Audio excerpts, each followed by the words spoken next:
All right, guys, another Seiko, and this is one of the Captain Willard versions here. They're coming out with more and more colorways of these, and I have to say I was pretty smitten with the full green one. I don't know if you follow the channel, you know that I was actually lusting after one of those. But I'm thinking this might actually, it's neck and neck. I'm 50-50 with it, guys. This is the spb237, suggested retail price $1,300. Get yourself a deal on that. Hopefully you don't pay retail, but it's using the caliber 6R35, 70-hour power reserve. Just the new movement that you're seeing in a lot of plus $1,000 Seikos, pretty much. But the reason I like this one, I'm going to drop in a couple of macro shots at the end of the video. So stick around after the loom shot, and you guys can check out the macro on this guy. This dial, once you look really close, there's a little bit more going on, and I don't think my close-up on the video here is going to show it, but the picture shows it. So on the case size on this, you're looking at a 42.3 millimeter case width, a 46.2 lug to lug, 13.3 thick with a slightly chamfered, well, not slightly, it's chamfered, and a slightly single domed crystal. Single domed is going to give you that crazy distortion. I don't really have a double domed that I can show you. A double domed is going to be clear pretty much all the way to the edge, you know, minus the chamfer. 20 millimeter lug width here. You have a 6.5 millimeter crown, and in its current configuration here with a nylon strap is going to weigh at 106 gram, 200 meter water resist, all of that good stuff. And let's get into the close-ups. Before I do that, big thanks to Nick over at Exquisite Timepieces. Link in the description. Reach out to them. Tell them I sent you. See if you can negotiate a deal. They have a ton of brands and a ton of awesome watches, but they, on a consistent basis, get some of these really cool new Seikos. All right, so if we zoom, yeah, I don't know, you can kind of see it. There's some texture going on here. And what I'm picking up on this dial is it's labeled as gray. I think that's too simple of a description. This is faded black. What's the difference between faded black and gray? I have no idea. But faded black seems like it fits the description of this better to me, because it is kind of a patina style watch with that off-white for the indexes and the hour and minute and the stoplight second hand there. You have the aluminum bezel insert. Thankfully, they went with an aluminum bezel insert, and then you have that kind of like a brownish or grayish, whatever color you want to call it there on the bezel insert. So very clean, well done. Of course, the date at 3 o'clock, you still have a loomed index over there as well. And then you have printed on the dial the minute track, and then you have a Riot, which is just that metal bezel on the inside there, chapter, or whatever you want to call it. It's called a Riot, I think, pretty much when it's straight up and down. And a chapter if it's on an angle and it's got printing on it, I think. I could be wrong, but even when I'm wrong, I could have been right. So here's a look at the case. You can see mostly polished with a brushed up top side, coin edge bezel on this, 120 click. And I really can't zoom in any better than that on the video, guys. But like I said, the macro shot shows it even better. It is heavily textured. And of course, on the handset there, you have polished on one side, brushed on the other. It's going to play with the light a little bit more, make it more visible. See how it does that? Boom, super visible.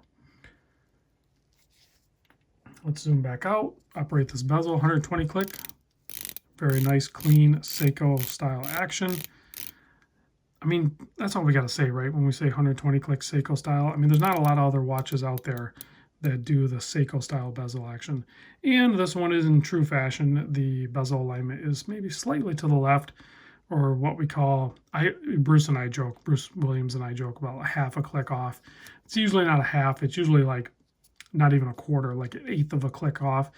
And that's probably well within their specs for their quality control guys. I mean, they're mass producing these watches. So don't freak out about that stuff, guys. Let it go. Just chalk it up to an endearing thing. I know most people are going to say, like, no, I'm paying $1,000 for a watch. It needs to be perfect.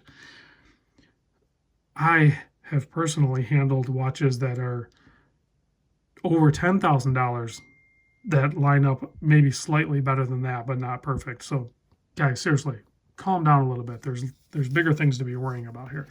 Now, this one comes with two straps. as well. Of course, you have this very dark olive green one here. And then, all right, guys, here it is on its second strap, the extra strap that is included with it. So it comes with this green one. And then if you really want to change the look of it, it actually comes with this nice gray, or like I said for the dial, the faded black.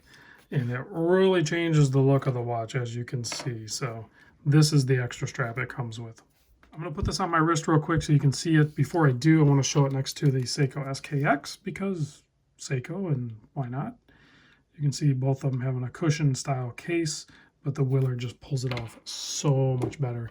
Here it is next to the spb237.